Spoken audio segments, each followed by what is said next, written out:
Hi friends, இங்கே நான் குட்டி கதை சொல்ல போகிறேன். ஒரு ஊரில் நண்பர்கள் இருக்காங்க. ஒன்று வந்து இழுப்பன், இன்னொன்று தள்ளுவன். இந்த இழுப்பன் வந்து தள்ளுவனோட சட்டையை பிடிச்சி இழுத்துட்டே இருக்கான். இதனால கோபமான தள்ளுவன் வந்து அவனை பிடிச்சி ஓங்கி கீழே தள்ளி விட்டுடுறான். கோல் சொன்னதெல்லாம் பார்த்துட்டு அவங்க அம்மா கிட்ட 2 அம்மா கிட்ட மாட்டி விட்டுடுறான். கோல் மாட்டி விட்டுட்டு அவங்க 2 அம்மாவும் வந்து முடிய பிடிச்சி இழுத்து சண்டை போட்டு ஒரு ஏகபோக கலாட்டமே பண்ணிட்டு போயிடுறாங்க. இதை பார்த்த கோசோலன் வந்து ரொம்ப மனசு கஷ்டமாயிடலாம். அவன் வந்து நேராக ஸ்வா வீட்டுக்கு போகிறான். அப்போ ஸ்வா என்ன பண்ணிட்டு இருந்தான்னா அவனோட துணியை வந்து அவனே துவைச்சி காய வச்சு அயன் பண்ணிகிட்டு இருக்கான். அயன் பண்ணிகிட்டு இருக்கும்போது வந்து இவன் வரான்.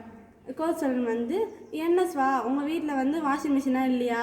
இதுவே லாண்டியில் கொடுத்து அவங்கள துவைச்சி காய வச்சு அயன் பண்ணி கொடுத்துருவாங்களே அப்படின்னு சொல்லி கேட்குறான்.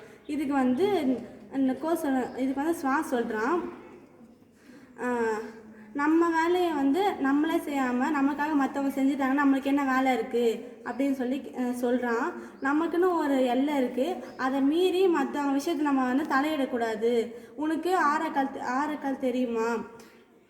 எனக்கு தெரியும். அதில் வந்து கட்டுப்படுத்தணும், அது வந்து ஒரு விதி. என்னால் என் வாயை கட்டுப்படுத்தவே முடியல. இதனால தான் வந்து நான் இழுப்பன் தள்ளுவன் 2 பேரோட நண்பன் நான் இழந்துட்டேன். எனக்கு மனசு கஷ்டமாக இருக்குது அப்படின்னு சொல்லிட்டான். இதுக்கு வந்து ஸ்வா ஒரு ஐடியா தரான். என்னென்னா, நீ வந்து உன் வேலையை நீயே செய், நீயே உன் துணியை வந்து துவை அப்படின்னு சொல்லிட்டான். இதை கேட்ட கோசலன் வந்து அதே மாதிரி அவன் வீட்டில் போய் அவன் துணி அவனே துவைக்கிறான்.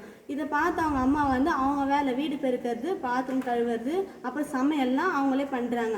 அப்புறம் இதெல்லாம் பார்த்து அவங்க அப்பா வந்து அவங்க எல்லாம் மட்டும் செய்கிறாங்களே, நம்ம மட்டும் நம்ம வேலை ஏன் செய்யக்கூடாது அப்படின்னு சொல்லிட்டு அவரும் அவங்க ஆஃபீஸ்க்கு வந்து அவர் பைய வச்சுருப்பாரு, அதை அவர் எடுத்துகிட்டு போகிறார். இதெல்லாம் பார்த்து நான் ஆஃபீஸ் ஸ்டாஃப் என்ன பண்ணுறாங்கன்னா வியப்பாக மரியாதையாக அவர் வந்து பார்க்க ஆரம்பிக்கிறாங்க.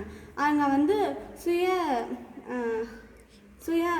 சுயமாக எல்லாம் பண்ணுறது வந்து ரொம்ப பரவுது. இதனால் வந்து கோசோலன் வந்து யாரையும் கோல் முட்டாமல் அவன் வேலையை மட்டும் அவன் பார்க்குறான்.